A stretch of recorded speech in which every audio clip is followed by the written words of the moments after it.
Good morning. Good morning, and welcome to Love Ambassador Morning. Welcome to a Hug Nation gathering. Doesn't matter where your feet are, it matters where your heart is. And we are connected in this moment, whether you're watching live or this recording, or if someone is telling you about this sometime in the future. I've had some coffee already today, so my mood is chipper. I've got the flyer up right now for the June 8th men's gathering, which is half full. So I'm super excited for that. And it's interesting. I'll give some thoughts about the nervousness, the excitement, the kind of two edges that I'm feeling about it. But I'll talk about that in a second. First, I would just like to welcome you and ask you to share what you're grateful for, maybe where you are physically. I'm in San Diego, California, where it is overcast and windy, and lovely. Not too hot, just right. When things are going the way that you are happy about is when you should look to gratitude and then you shout and tell all the people what you are appreciating. And if you can rhyme with that, well, that would be ingratiating. Oh my goodness, here we go. Let's share some gratitude. If you know how to show a boost in your attitude, well, welcome to Love Morning Now. Good morning. Yes, the song and melody is made up every morning, so cut me some slack. I am feeling grateful for where I live, my home. Feeling super grateful for family right now. Grateful for my parents who are both around and vibrant and funny. Grateful to be raised in a household where humor was so prevalent. As I realize as I go through the world, humor is a massive part of my life. And laughing is such a critical aspect of my mental health and my spirituality. Thankfully, Lisa and I, our senses of humor are so aligned. I think that was a part of how I knew I was in love with her the first weekend that we met. I was just like, we were just laughing at each other and just, she got my jokes so fast. Not really jokes, but my sense of humor. I tend to break into ridiculousness or with a straight face say something bizarre, and she gets it immediately. Which is, if you've ever been in a situation where if you are someone who is very jokey and silly and people are not used to it, it can really put a stifling on. It's like there's a part of my brain that's always hearing the language that's being used and going, "Oh, is there a double meaning there? Oh, how could I joke with that?" And sometimes people, I'll respond. Of course, I can't think of an example right now, but like, "Oh, you seem like you've been up for a long time." I go, I try to sleep only on every other day. That's a bad example. Let's say I said, I actually outsource my sleeping to a gentleman in the Philippines, so I save a lot of time that way. Lisa would start laughing before I finish the sentence. But sometimes I'll say that to somebody and they'll be like, "What?" I'm like, "Oh, just kidding." Good morning, high noon. What a wonderful morning it is. Happy Fun Day Sunday, sending gratitude for this daily practice. Thank you for being a part of it. Thank you for starting us off with some gratitude. I am feeling very grateful for this Sunday. Grateful that I got an early start and got some productivity done. And I've been facilitating a fundraiser for Janus's son, and kind of did some accounting and made sure I got to deposit all the money that has been sent to me to give to Rumi, this young boy, to the college fund that we've been. So I got grateful that I have the opportunity to be of service in that way, and grateful that I got all that done this morning. Bill says Lisa is amazing and Asher is getting so big. Yeah. And so he's so funny too. Speaking of humor, Asher is hilarious. And it's so cool to like witness a child developing a sense of humor and developing an understanding of jokes or not understanding jokes. You know, like he'll say something, that a joke that he's heard, and it gets a laugh, and then he'll change it a little bit and it will no longer make any sense. But because it's so ridiculous, I laugh, and it's so funny to see him trying to understand like joke structure and what about it makes people laugh. And because I laugh at his ridiculousness sometimes, it's like, oh, I think I'm not quite giving you the proper feedback. Like what you just said is not a joke. It's just funny because it's nonsensical, which I guess is a good lesson to learn too. Nonsense can be very funny. Good morning, Michael. Michael says, love seeing your beard getting longer, looking so good and sharp. I'm grateful for a roof over my head, fire in my stove, and food in my fridge. What a beautiful trifecta. And thank you. I have been really, it's been an interesting, like I'm not quite,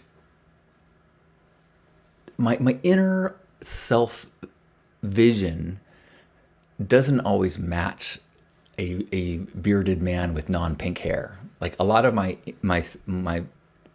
mind's eye version of myself is still a pink-haired 40-year-old, not a white bearded 53-year-old, almost 54.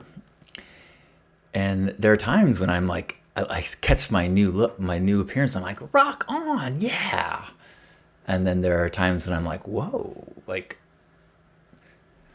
and I've also had this, like, I can look back at older photos of myself, and there are times when I look back with just so much pride and appreciation.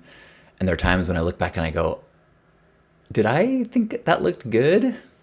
What popped in my mind as I said that, there was a time when I grew out my beard probably 8 years ago.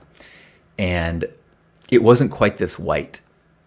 And my hair can be a little reddish. And I decided that I would bleach the mustache and beard. Again, not this long and kind of reddish, brown, some gray. And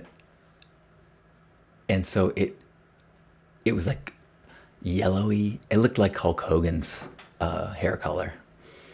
And every time like a picture from that chapter pops up in my Facebook memories, I'm like, wow, that is not my best look. However, the wizard with Riz look, the Rizzard look, I do think could be one of my best looks. I had a cool experience where I talked through with my therapist about kind of embracing transitions and in the listening, I had a podcast came out this week on the Provoking Prosperity podcast. It was really, I really enjoyed the conversation, but it was recorded like 6 months ago when I still had pink hair, and listening to it now, talking about having pink hair, it was really interesting. It was also interesting to be talking about radical self-expression. And even though at the time I was recording this, I still had pink hair, I was trying to really articulate that radical self-expression doesn't mean bold and flamboyant and crazy and wild. It just means authentic. And often I encourage people, and I think it is helpful and therapeutic to push yourself into wild and crazy and bold and flamboyant, because it helps to shake free any of the expectations or shoulds or old patterns of what you think you're supposed to look like and express. And so pushing hard into a direction of non-normal is, I think, healthy. But you eventually can land in a place that is non-weird. Like, I don't think that I look, well, I guess with big earrings and big hair, I guess it's still non-normal.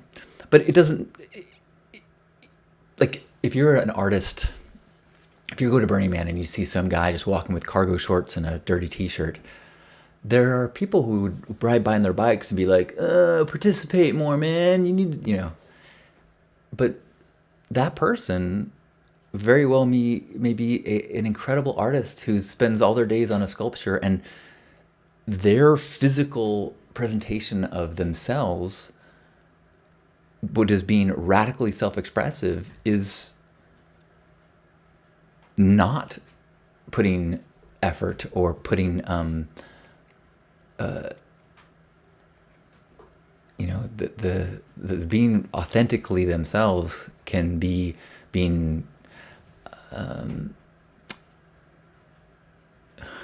trying to find the words that keep on my mind are judgmental, like drab, or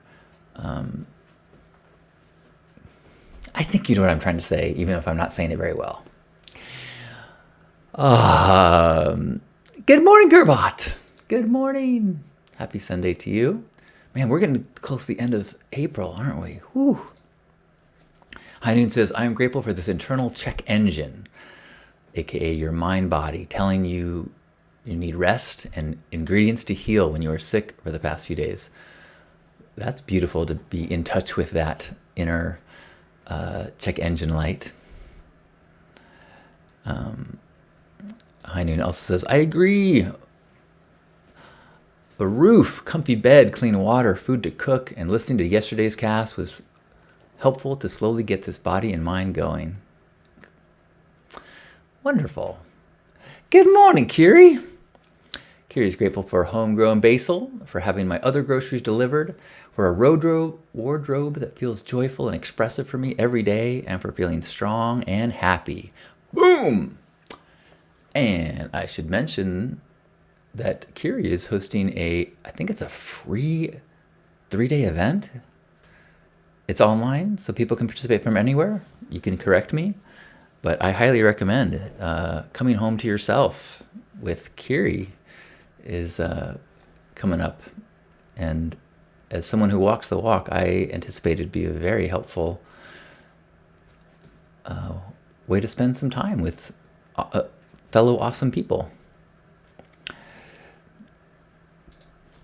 Michael says, radical self-expression doesn't always mean wild and flamboyant, but sometimes it can mean being authentic.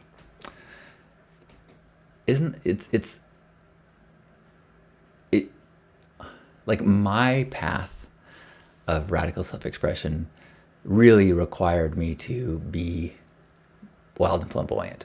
And I think that part of my motivation to do it was to expand, like, the guardrails. So if you see pink-haired guy just wild and overtly sexy and kind of crossing the line of being understated like you're supposed to, I think it can be liberating to see other people. Oh, well, if he's doing that, which is like a 9 on the wild scale, then I can go to a 7 and not really worry about it. Which is one of the things that I really experienced at Burning Man, is as you are like looking at yourself in a mirror and going, is this too much? And then you walk around and you're like, oh, compared to so many people here, I'm not even noticeable, and kind of being relieved of the fear of sticking out can let you settle into radical expressions that without the fear of drawing attention in a way that can be unsettling, challenging if you're not welcoming it. Kiri says it's this weekend. Oh, wait, it's happening now, or this weekend meaning the weekend coming up. Sorry, Kiri, for me not being more educated. Gerbot is grateful for a trip to Safari West in Santa Rosa today, an exotic animal sanctuary. What? That's cool. What kind of animals there? Do you know? For Asher's 6th birthday, we went to a kind of animal rescue place where they had turtles and snakes and lizards and birds. Very cool. Okay, Kiri says, this coming weekend is the free weekend. So what an incredible way to start your May with Kiri and fellow conscious beings on a path of growth and mutual support. Darren is grateful for friends. I mentioned I had to change my brakes tomorrow, and a couple buds are coming over to help and just hang out. That's so fantastic. And it makes me think of like at one of my recent men's groups, a friend shared that that he is learning to be more expressive when he needs help, and that he had I think his brother-in-law kind of said something like, I know you've got a lot of stuff to do, so I'm showing up tomorrow and I'm going to help you with these projects. And they ended up having a super fun day together. It was productive, and he could do so much more with the help. And I think they both had a fun time. It is fun to help a friend with projects, but it is hard to ask for help. So trying to remember that it can be a gift is, I think, important. I struggle with that. Like there's a friend that I'm often reaching out to ask for help with things, and sometimes I feel guilty. Often I, pay them for their time, but I need to remember that I wouldn't mind being asked to help. That being said, I did just get asked to help someone harvest avocados next weekend, and I'm not going to be free to do that. But I've done it in the past, and my body is not as strong as some of my virile friends. Thank you for that, Darren. Good morning, Heidi. Heidi says, I am grateful for all the little things in life. I tell my boys all the time to be their authentic self all the time. I let my youngest pick out our hair dye, and we're both going with blue. I even let him raid my skirts. Nice.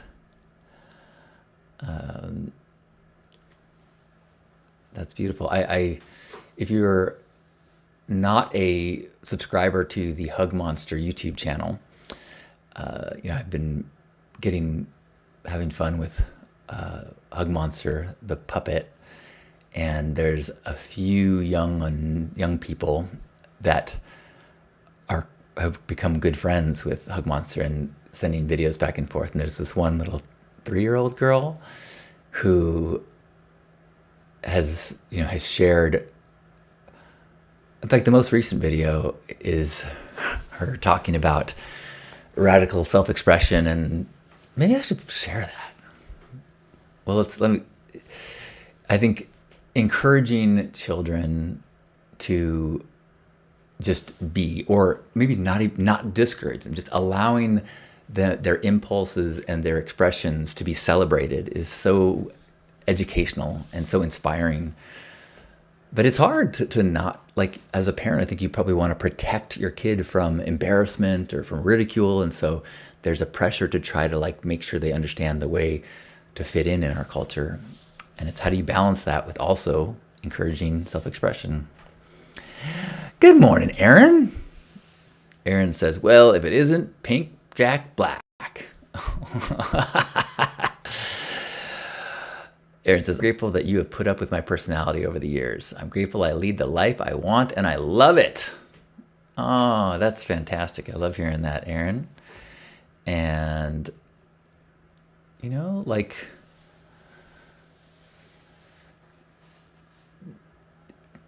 you're like a durian fruit. You ever had durian? It's like spiky on the outside, and some people find it to be like putrid, but those that like it, it's like an incredible delicacy. I personally love durian. Gerbot, tell them the animals they've got at this sanctuary. Giraffes, rhinos, cheetahs, zebras, ostriches, flamingos, antelope, warthogs, monkeys, lemurs, parrots, storks, and cranes. Oh my. That does sound awesome.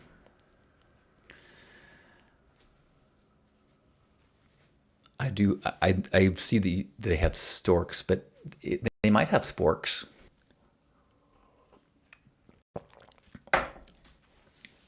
Any other last gratitudes before we have a hug and head out into our day? I am feeling grateful that it's Sunday. Putting together an email to send out with some of the recent podcasts I've been on. Grateful for the most recent Stay Sparked and Heart on the 80s and the Promoting Prosperity podcast that I mentioned. High Noon says, thanks for that. I've struggled with asking for help, but slowly remember it's okay to. It's okay to. It's so important. Yeah, there's this whole thing about like ask versus guess culture. And like in some circles and in some way that you're raised, it's considered rude to be direct and ask. And in other places, it's considered a poor communication to not be direct. So I think finding a way in the middle of like, how do you ask, but also make space for someone to say no? Because if you're someone like if someone asks me directly for help, I feel like it's rude to say no. But you have to establish a place where like, look, hey, I want to be comfortable asking, and I need you to feel comfortable saying no. Because otherwise we're each trying to guess what the right answer is. So saying like, hey, if it's in your flow, I could use some help tomorrow, but only if it won't be a inconvenience to you. But I'd love to hang out with you, and I do need an extra set of hands, but no pressure. That would be like my way of saying it, of trying to be clear about my need and make sure that someone doesn't feel obligated. But it's an ongoing practice, and it is part of developing relationships of trust with people.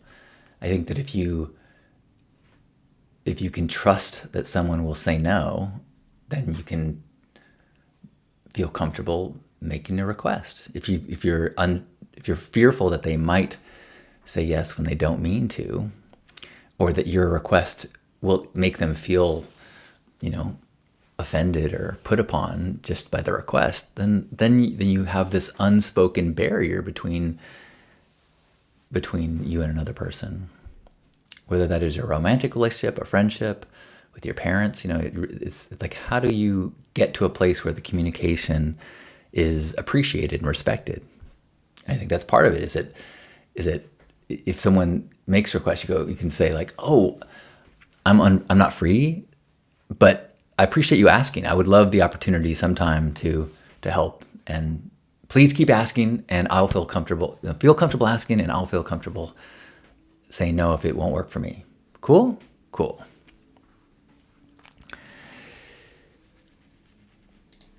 Michael says, it's also to ask from a place of actually having the thing you are asking for. Kiri says, you could always phrase the ask like, would it feel good for you to come over and help me with this project? Or even, how would it feel for you? I like that. Good morning, Chris. Chris says, it's tough. but I do like it is. I know that there are times when, and not for everyone, and not at all times, but there's sometimes when I'm so grateful when someone makes an ask of me.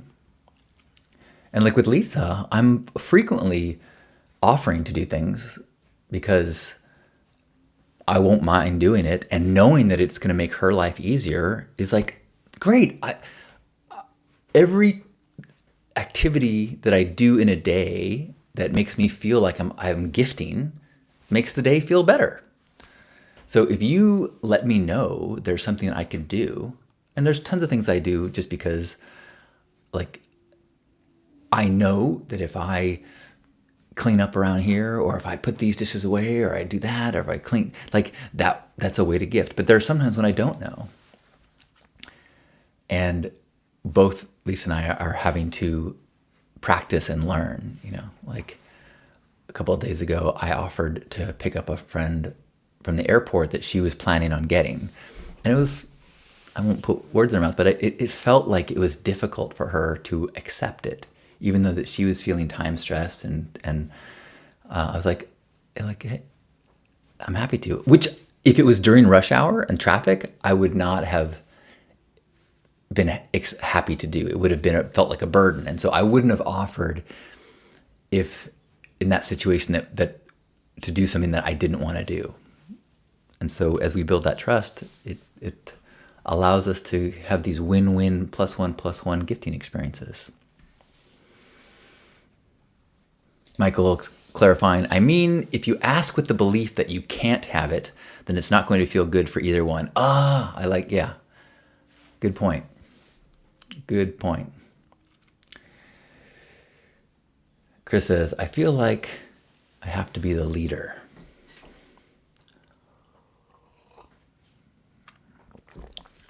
I think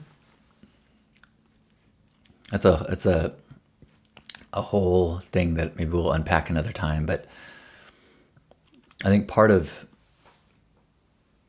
learning to be a man or embrace the masculine is in taking that lead. And it can be hard because there's also, at least for me, there's a huge part of me that wants to people please. And so if I lead and am direct and make requests or make plans, there's a part of me that is like, what if that's not what they want to do? But it can be very soothing and helpful to have somebody be clear and take that lead. So it's like finding that where is my unhealthy attitudes affecting things? Is this my old, people-pleasing fear of disappointing people that is making me soften my ask, or is it something else that's happening? It's hard. Heinian says, finding balance in the yes and the no at the moment. Amen to that. Well, I am grateful for this opportunity to start this Sunday with you and feel and hear some gratitude. I hope that you have a chance to be ambassadors of love as you go through this day, and be friendly and patient and give compliments and be self-aware as you have pressures or worries or fears, and just be like, where's that coming from? Why am I not asking for this help? Or what could I do to make this other person feel comfortable asking for something? Or how can I role model the behavior and the communication that I want to be sharing in this world? What a wild ride it is to be a human. If you are a human and might be able to be in San Diego on June 8th, we're going to have a full day men's gathering on June 8th. So reach out to me for details or other things that will be happening that weekend if you're going to be coming in town for it. We are half full right now, and Really looking forward to that. Chris says, you are a wise, cool love man. That's going to be my new business card. Wise, cool love man. Thanks, Chris. Terry says, this is exactly why my workshop is so powerful. When a person remembers that they themselves are worthy of receiving what they want, they are less afraid of asking for it, and also less afraid of saying no when the no honors their truth. Pew. Nailed it. Wherever you are, give yourself a big old squeeze, hug yourself, and feel yourself being held by the people who are here. Feeling that in that physical embrace that you're not alone, that you are being a symbolic recipient and giver of this hug, that I'm feeling you and all of us here are feeling you as you feel us, connecting in this place beyond the physical, in that shared recognition of our shared human experience, that we are connected and we are influencing each other, and we are, or our actions and our thoughts and our hearts are touching everyone we come in contact with, including this gathering this morning. So let's feel that connection, that support, that shared humaning as we take a deep breath in and squeeze.